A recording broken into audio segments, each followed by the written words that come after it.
안녕하세요. 주식은 역시 기리기리스의 기리십니다. 안녕하세요 여러분들. 자, 오늘 증시는 매우 좋지 않았습니다. 그래서 솔직히 공부하기 싫다라는 생각이 들긴 하지만 그래도 이럴 때 또 기회가 있는 거 아니겠습니까? 정말 빠르게 보고 마무리해 보도록 할게요. 같이 공부하시죠. 렛츠 기리. 첫 번째입니다. 일단 증시가 요 모양 요 꼴이 난 거는 바로 금리 때문이라고 말을 할 수 있겠죠. 어제 미국 증시의 하락 이유는 무려 2007년 이후 처음으로 4.9의 금리를 확인한 하루였고, 게다가 왼쪽을 보면은 4.96, 뭐 사실상 5.0 아니냐 요런 얘기가 나오는 걸 확인할 수 있습니다. 그리고 이 상황에 테슬라도 날린 걸 우리가 계속 봤었죠. 가격 인하 카드를 올해부터 열심히 써서 점유율을 지키려는 그런 모습을 확인할 수 있었는데, 하지만 그 전략이 이제는 부메랑으로 돌아오는 걸 확인할 수 있습니다. 그렇다면 그 부메랑이 뭔가 바로 매출은 늘긴 늘었는데, 하지만 그것조차 기대 이하였고 순이익과 이익률은 계속 떨어져 1년 전보다 더 하락한 모습이 나타났다고 하네요. 그래서 테슬라는 어제 증시가 안 좋다 보니까 5%나 하락한 모습을 나타내는 와중에 시간 내에서 실적이 발표되자 마이너스 4%가 더 하락하는 모습을 나타냈습니다. 그러니까 거의 하루 만에 10%가 급락한 거나 마찬가지인데, 오늘 저녁에 테슬라가 과연 그 라인에서 버티고 다시 올라와 줄지 이 부분이 매우 중요하다고 볼 수 있겠네요. 그리고 오늘 저녁에 미국 국채가 5.0을 찍는지 이 부분도 매우 중요할 듯합니다. 하지만 이 와중에 구조대도 있었습니다. 바로 넷플릭스죠. 자, 넷플릭스의 실적이 공개가 되었는데 무려 주가가 시간 내에서 12%나 급등하는 모습이 나타났습니다. 왼쪽이 보다시피 어제는 증시가 안 좋아서 2.6% 하락했으나 그런데 시간에서 12% 급등하는 걸 우리가 체크할 수 있죠. 그렇다면 어느 정도 서프라이즈가 나왔나? 일단 매출은 예상치에 부합했고 주당 순이익이 컨센서스를 넘겼으며, 가장 중요한 건 이겁니다. 신규 구독자 수. 이 신규 구독자 수가 예상을 크게 뛰어넘은 걸 확인할 수 있었습니다. 그래서 개인적으로는 오늘 우리나라에서도 컨텐츠 관련주가 좀 좋은 흐름을 나타내주지 않을까 하고 좀 째려봤거든요. 장 초반에는 살짝 오르는 모습을 나타내긴 했지만, 그런데 증시 분위기가 안 좋아서 그런진 몰라도 시장의 분위기를 받지 못하고 큰 힘을 보여주지 못한 채 떨어지는 걸 확인할 수 있었습니다. 조금 아쉽긴 했네요. 어쨌든 오늘 저녁 테슬라 그리고 넷플릭스 이 악재와 호재와의 싸움 플러스 금리가 매우 중요할 것 같은데, 오늘 저녁 미국장 긴장감 가지고 지켜봐야 될 것 같습니다. 다음입니다. 이스라엘 전쟁 리스크는 계속.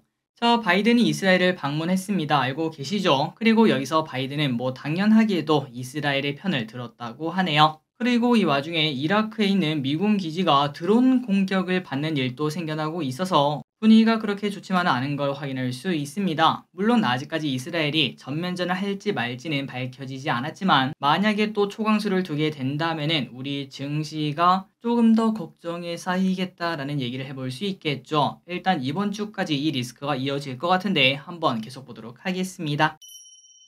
그리고 방금 전에 말씀드렸다시피 중동에서 반미 정서가 고조되는 가운데 이라크 주둔 미군 기지가 드론 공격을 당하는 모습이 나타났습니다. 이러한 모습에 오늘 우리나라에서는 JCN 시스템 드론 관련주죠 상한가에 가는 모습이 나타났고, PC디렉트, 퍼스텍, 베셀 등 다른 드론 관련주도 급등하는 모습을 보여준 걸 체크할 수 있습니다. 다만 장 중반부터는 상한가를 간 JCN 시스템 말고는 전부 다 흘러내리는 모습이 나타났다고 하네요. 어쨌든 전쟁 분위기가 어떻게 흘러가느냐에 따라서 이런 드론 관련주도 다른 방산주나 유가 관련주처럼 움직일지 볼 필요가 있을 것 같습니다. 다음입니다. 오늘 장 막판에 이 소식이 매우 뜨거웠죠. 중동에서 긴장감이 나오면서 최근 들어 네옴시티 관련주가 매우 나쁜 흐름을 나타내는 와중에, 하지만 윤석열 대통령이 사우디와 카타르를 방문한다 이런 소식이 오늘 속보로 떴습니다. 참고로 우리나라 정상이 사우디와 카타르를 국빈 방문하는 거는 이번이 처음이라고 하니까 더 큰 기대감이 나온다라고도 얘기를 해볼 수 있겠죠. 언제 가는가? 오는 21일 당장 코앞이죠. 4박 6일간 방문할 예정이며 순방시 국내 대규모 경제사절단도 동행할 예정이라고 합니다. 그래서 누가 가는가 봤더니 이재용 삼성전자 회장, 정의선 현대자동차그룹 회장, 김동관 하나그룹 부회장, 허태수 GS그룹 회장,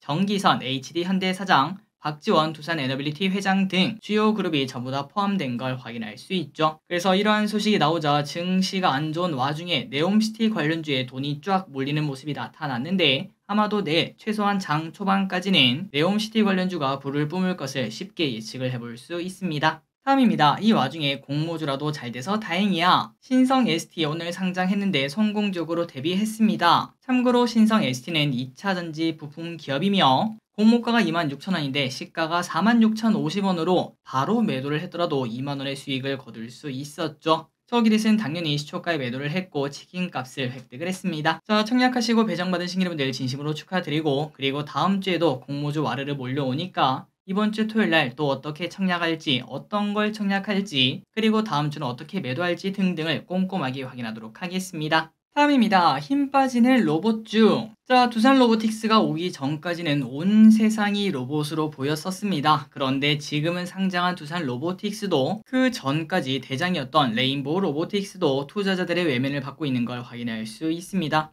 왼쪽에 보다시피 두산 로보틱스 상장 초반에 68,000원까지 갔는데 벌써 반토막이 나는 걸 확인할 수 있죠. 물론 이렇게 로봇주가 안 좋은 거는 최근에 이어진 약세장 영향도 있다고 말할 수 있겠지만, 그런데 보통 이렇게 두산 로보틱스 대여급이 상장하는 거는 큰 이벤트 아니겠습니까? 그리고 그 이벤트에 맞춰서 로봇 관련주가 급등을 했는데, 거기서 한 번 더 급등을 하려면 더 큰 이벤트가 나와야 상승이 가능합니다. 그런데 워낙 두산 로보틱스 상장은 큰 이벤트였다 보니까 그거보다 더 큰 이벤트가 나오려면 뭐 테슬라 봇이 진짜로 출시하거나, 혹은 현대차의 보스턴 다이내믹스가 상장하거나, 아니면은 삼성전자가 뭐 다른 기업을 또 뭐 인수를 한다 이런 얘기가 나오거나 등등 그런 이벤트가 나와야 되는데, 하지만 그런 이벤트가 지금 없다 보니까 당연히 주가는 빠질 수밖에 없겠죠. 그리고 여러분들이 아시다시피 저길이 로봇주 얼마나 좋아했겠습니까? 작년부터 올해 중순까지 지속적으로 로봇주를 좋아하고도 투자를 했었는데, 그런데 지금은 최소한 몇 개월 정도 일단 올해만큼은 좀 이제 패스를 할 필요가 있지 않나 라고 생각을 하고 있습니다. 그만큼 이미 미래 가치를 많이 반영을 했기 때문이죠. 물론 이거는 개인적인 생각이다 보니까 그냥 여러분들은 참고만 하시면 될 것 같고, 그리고 혹시나 변수가 나타나서 야 이거 다시 또 로봇주 봐야겠다 라는 생각이 든다면 또 바로 같이 공부해 보도록 하겠습니다. 다음입니다. 개인 투자자 주식 전부 마이너스. 자, 너무나 슬픈 이야기죠. 물론 요즘은 신저가 기업도 넘쳐나는 힘든 시간이라고 말할 수 있긴 한데, 그런데 개인 투자자 상위 10개 기업들의 성적표를 보니까 전부 다 마이너스인 걸 확인할 수 있다고 합니다. 단 한 개도 플러스가 아니래요. 그런데 여기서 중요한 건 이겁니다. 보통 이제 순매수 상위 기업들은 당연히 많은 개인 투자자가 투자하는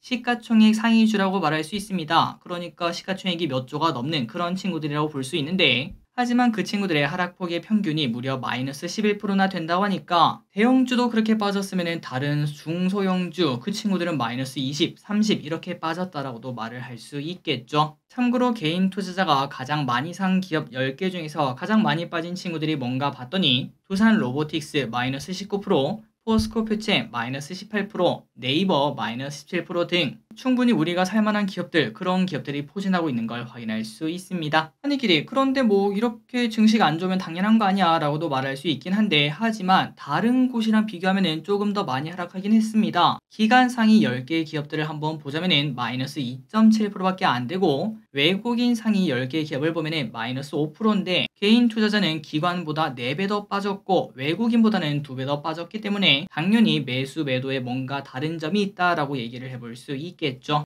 그래서 가끔 기레분들 중에서 이렇게 여쭤보시는 분들이 계십니다. 한이길이 너는 근데 왜 이렇게 개인 투자자를 싫어하냐?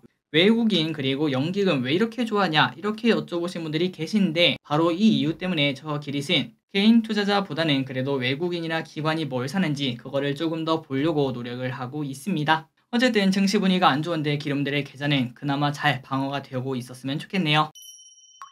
다음입니다. 야, 이거는 꼭 보고 넘어가야겠죠. 3분기 어닝 쇼크 전망. 자, 저는 두세 달 전부터 그때 기관이 기억나시나요? 포스코홀딩스가 좋다라고 막 말하면서 매수하라고 외쳤던 거, 그때부터 뭔가 좀 이상하다, 이건 좀 마음에 안 든다라고 말씀을 드렸었습니다. 그럼에도 뭐 기관들, 그리고 특히 뭐 한두 곳의 기관이 아니라 거의 대부분의 기관이 좋다고 하니까 뭐 내심 더 올라갈 수도 있겠다라는 생각을 하고 있긴 했는데, 하지만 그때부터 지금까지 주가는 계속 하락하는 걸 확인할 수 있고, 이 와중에 키움증권은 3분기 어닝 쇼크까지 전망을 했다고 하네요. 그리고 어닝 쇼크가 나온 이유가 뭔가, 바로 중국 철강 업황 악화 등으로 인해 쇼크 수준의 실적이 나올 것으로 보인다고 하며, 게다가 이번이 바닥이 아니라 내년 1분기까지 수익성이 나빠질 것으로 예상을 한다고 합니다. 그리고 참고로 키움을 비롯해 대부분의 기관들은 지난달에 60만원 이상, 최대 90만원의 리포트를 낸 적도 있었는데 그런데 좀 씁쓸한 부분이라고 볼 수 있습니다. 우리가 이제 사실 공부하기는 너무 힘들다 보니까 기관들의 리포트 이런 것들을 많이 참고를 해야 되는데 그런 리포트가 한 달 뒤의 미래도 예측하지 못하는 거는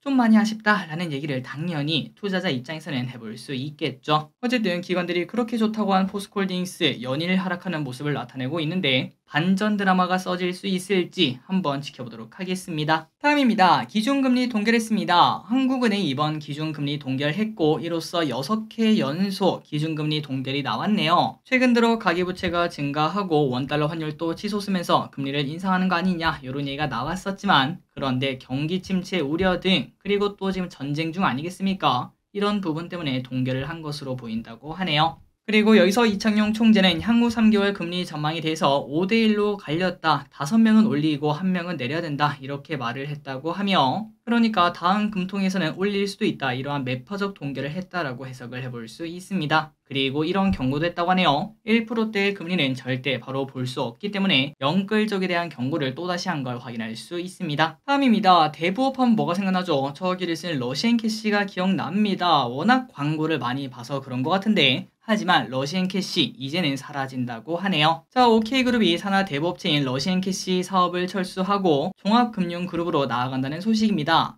참고로 미즈사랑 알고 계시죠? 이 친구도 OK금융그룹 내에 있던 대부업체였는데 이미 철수를 했다고 합니다. 자, 그렇다면 이 친구 대부업 철수를 한 이유가 뭔가 봤더니 앞서 예주 옛날의저축은행을 인수할 당시 대부업 철수를 금융당국이 약속한 바 있고 이를 수행을 하고 있다고 합니다. 그리고 앞으로 OK금융그룹은 이제는 대부업체가 아니에요. 종합금융그룹으로 도약하기 위해서 증권사, 자산운용사 등 새로운 금융사 인수를 추진하고 사업 영역을 넓힐 예정이라고 합니다. 자, 다만 뭐 제가 걱정할 부분은 아니긴 합니다만 OK금융그룹 뭔가 이름을 들으면은 그거 뭐 대부업 아니야 이런 생각이 먼저 드는데 그 이미지를 바꾸는 게 좀 어렵지 않나 라는 생각이 조금 듭니다. 다음입니다. 국제선 85% 회복. 지난 7월에서 9월 국제선 노선 이용객은 총 1287만 명으로 19년에 85%까지 회복을 했다고 합니다. 정말 다행이죠. 그리고 지난해 3분기랑 비교하면 무려 3.5배나 증가했다고 하니까 올해 크게 증가한 걸 확인할 수 있고 올 추석 때 또 긴 연휴가 있지 않았겠습니까? 이때 LCC들도 해외 중장거리 노선 공급을 확대했고 그러다 보니까 회복률도 높아진 걸 확인할 수 있습니다. 그래서 가장 많이 회복한 항공사가 어딘가 바로 티웨이가 무려 126%로 더 크게 회복한 걸 확인할 수 있는데 하지만 좀 큰 국적기라고 말할 수 있는 대한항공과 아시아나 이 친구들의 회복률은 상당히 낮은 80%를 넘지 못한 걸 확인할 수 있습니다.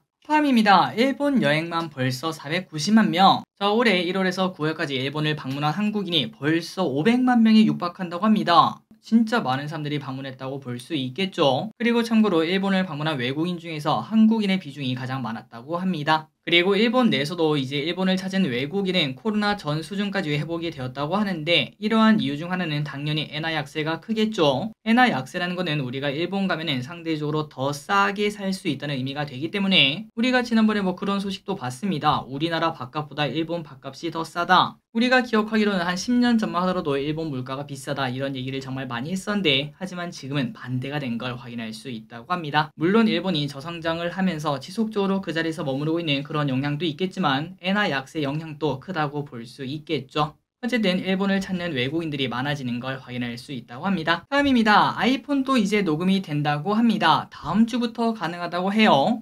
물론 애플이 녹음 서비스를 지원하는 건 아니고 SK텔레콤에서 새로이 AI 기술 기반의 전화 서비스를 지원하는데 거기서 사용할 수 있을 것으로 보인다고 합니다. 다만 ADAS를 통한 녹음이 되더라도 이게 좀 중요할 것 같습니다. 정식 녹음과 다르게 법적 효력이 없을 수도 있다고 하니까 이 부분은 확인을 해봐야 될 것 같습니다. 다음입니다. 내년도 산업 전망은 어떨까? 자, 하나금융경영연구소에 따르면 내년 국내 산업은 전반적 회복이 기대가 되지만 2차 전지, 자동차, 조선을 제외한 대부분의 산업에서는 인상적인 개선을 기대하기는 어렵다고 합니다.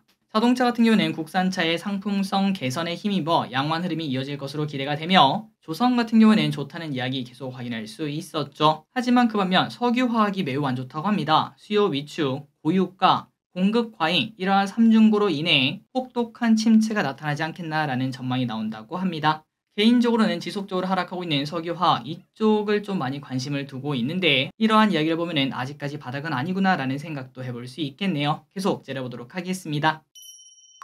다음입니다. 수도권의 알뜰 주유소 더 만듭니다. 기름값 걱정 많으시죠, 기린분들? 특히 지방보다 수도권이 기름값이 더 비싼 걸로 저는 알고 있어서 당연히 많은 기린분들이 부담을 느끼실 거라고 생각합니다. 그런데 이 와중에 정부에서 수도권 알뜰 주유소를 10% 이상 늘리기로 했다는 소식, 고유가 부담을 낮추겠다 이러한 목표라고 하네요. 자, 물론 이렇게 말할 수 있습니다. 참고로 지금은 이제 알뜰 주유소가 80개밖에 없어서 10% 늘린다고 해봤자 8개밖에 안 되지만 하지만 알뜰 주유소가 여기저기 많아지면 많아질수록 당연히 다른 주유소도 경쟁이 조금 붙기 때문에 단돈 1원이라도 낮출 수 있겠죠. 그런 효과까지 노려볼 수 있다고 하네요. 다음 소식입니다. 힘없는 편의점 주식 이제는 봐야 될까? 자, 우리나라 편의점 주식하면은 두 개가 있습니다. 바로 BGF 리테일과 GS 리테일이 있는데 주가는 보다시피 떨어지는 칼날이다 라는 걸 확인할 수 있죠. 그렇다면 이제 이 친구들이 이렇게 안 좋은 이유가 뭔가 봤더니 날씨 영향이 있다고 하는데요. 여름이 바로 편의점 성수기인데 서울 지역에 올 여름 비가 조금이라도 온 날이 무려 49일이나 된다고 합니다. 그러다 보니까 당연히 매출이 떨어질 수밖에 없었다고 하네요.